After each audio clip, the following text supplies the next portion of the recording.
Как по-вашему, есть ли шансы у пары, где один из партнеров предпочитает лаконичное «гось» и «да»? There is an old theory in the Brody community claiming that Cheerilee is still dating Big Mac, so they're like the official couple. So do you think that they still have a chance, considering that one of the partners prefers saying yup or nope to full sentences?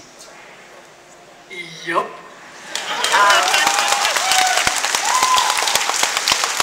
Sure. Great. You know, from the perspective, she won't get interrupted much. Great. Perfect. Match made in heaven.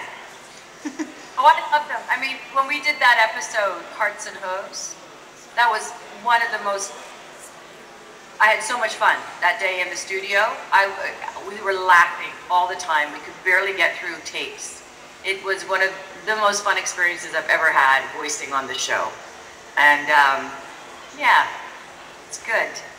It's good. It's fun. And yes. Да, потому что ее перебивать не будут, Чирли, замечательно, просто парочка выходит.